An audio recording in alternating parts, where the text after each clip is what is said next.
Would you pray with me?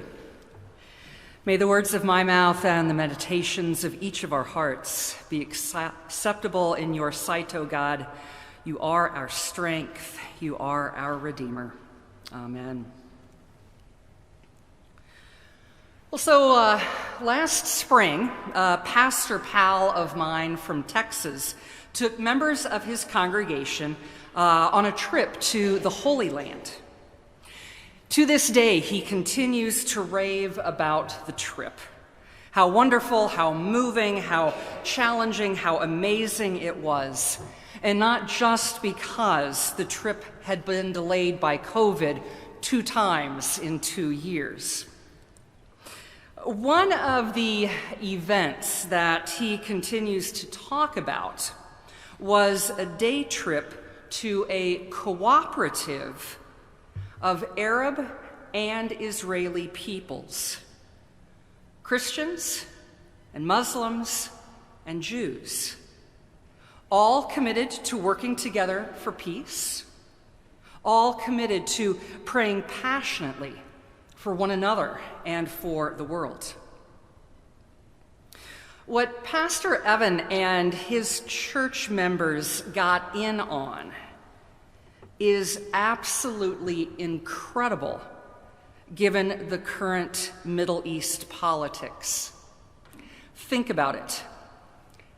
Arab and Israeli Jews, Arab and Israeli Muslims, Arab and Israeli Christians, praying for each other, working together, learning from one another.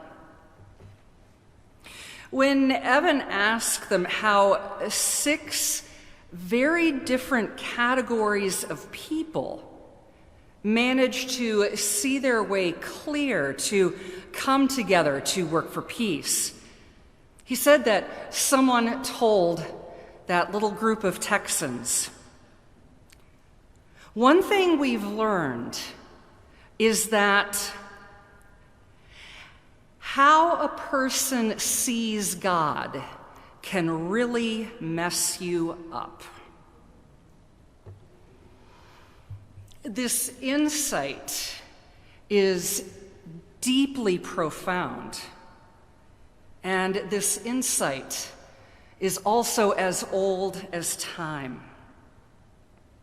Father Richard Rohr, one of our contemporary Christian celebrities, if you will, he puts it this way: your image of God creates you.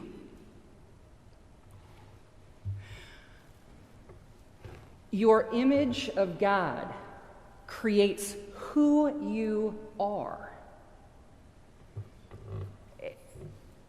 And Father Richard goes on.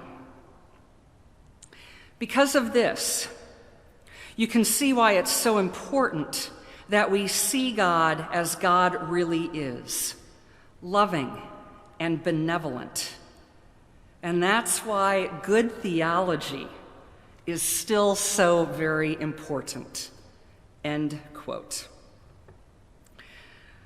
So, brothers and sisters, here we are on this holy day of Ash Wednesday.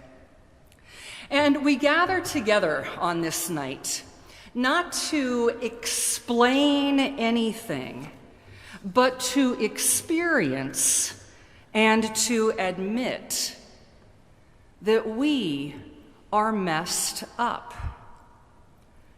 So it might be wise to at least entertain thinking about just how is it that we see God, because it might just be messing us up.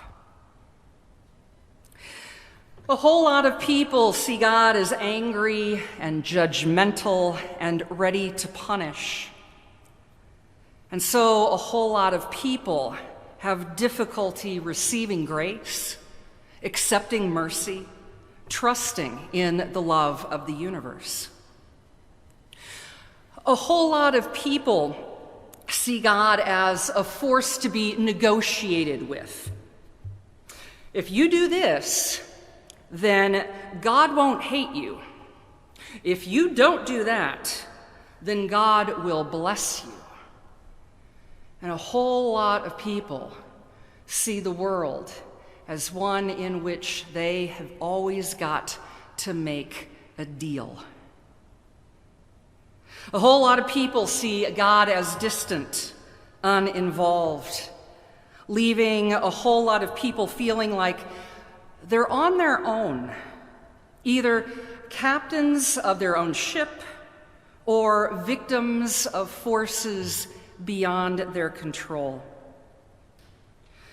A whole lot of people, even church people, operate with a really cheap and distorted view of God, which leads to a cheap and distorted view of themselves and the world, which really messes things up.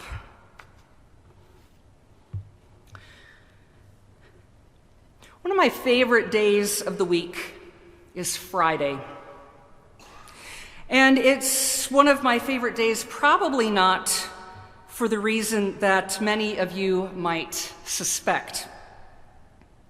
You see, I love Fridays because in my neighborhood, Friday is garbage day. It's true.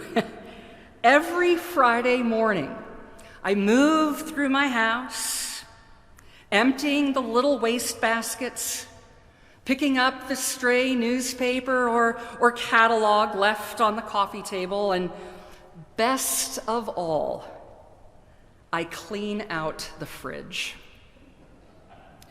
When all of those little messes are cleared out of the house and on the curb, well, the whole environment feels fresh and good, renewed, and filled with promise and possibility.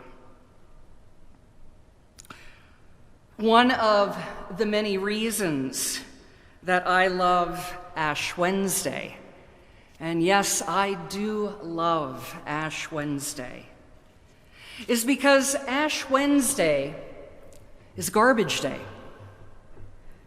On Ash Wednesday, I get to bring all the little messes, not from my house, but from my life and my heart and my soul. I get to bring all of my garbage to church and dump it here. And so do you. All of our messes, our greed and selfishness, our worries and fears, our judgments and prejudice, all our missed opportunities to be kind and caring, every minute of every day that we failed to be love and light, we get to dump all that right here at church on Ash Wednesday. And between my garbage and your garbage and your garbage and your garbage, well, by the end of this night, we are going to have a whole lot of mess piled up at the feet of Jesus.